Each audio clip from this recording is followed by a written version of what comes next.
l'erreur numéro un, la plupart des gens, c'est de penser que c'est vraiment la pire erreur que l'on puisse faire. Là, maintenant, j'aimerais te poser une question. Est-ce que le stress, c'est uniquement quelque chose... Oh là, les amis, j'espère que vous allez bien. Aujourd'hui, on va parler de deux erreurs majeures que tous les gens se font sur le stress. On va décortiquer ça ensemble afin de mieux comprendre comment ça fonctionne. Parce que quand on comprend le fonctionnement du stress, on est alors capable de mieux gérer les situations stressantes.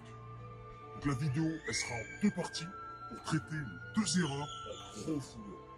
Donc l'erreur numéro 1, c'est l'interprétation négative que tout le monde se fait du stress. Cette image négative que l'on a du stress, c'est vraiment la pire erreur que l'on puisse faire. Donc je m'explique. Lorsque tu es dans un état de stress, tu es dans un état d'activation qui est plus élevé. C'est-à-dire que le stress va mettre tout ton corps en augmentation de ses capacités. Augmentation du rythme cardiaque, augmentation de la pression sanguine, augmentation du rythme respiratoire, augmentation de la tension artérielle. Donc ça, c'est la phase numéro 1 du stress, qu'on appelle la phase d'alarme.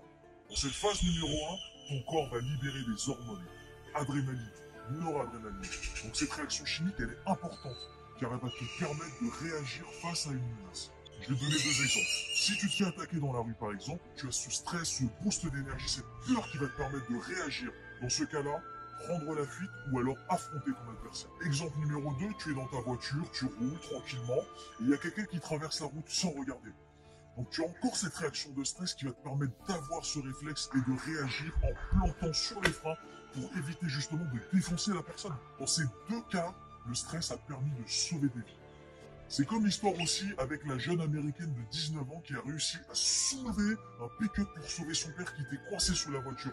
La nana, elle mesure 1m68, elle fait 58 kg et c'est pas du tout une championne d'haltérophilie.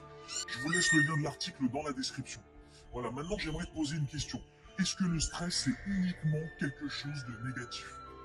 Bien sûr que non. Au contraire, dans ces cas-là, le stress a été positif, il a permis d'éviter le pire et de sauver des vies. Il faut bien comprendre que c'est une réaction qui est naturelle, qui va nous permettre de réagir face à une menace. Donc apprends à dédramatiser quand tu stresses. Ce n'est pas parce que tu es stressé que ça va forcément mal se passer. Au contraire, justement, tu vas pouvoir profiter de ce boost d'adrénaline qui va te permettre de réaliser une grande performance. Parce qu'il n'y a aucune grande performance possible sans le moindre stress. Ce n'est pas possible en fait. Donc si tu as une compétition, cool, aie confiance en ta préparation. Si tu as un entretien, un oral, ou que tu t'apprêtes à monter sur la scène, relax, détends-toi, ça va bien se passer. Si tu veux bien réviser, bien sûr.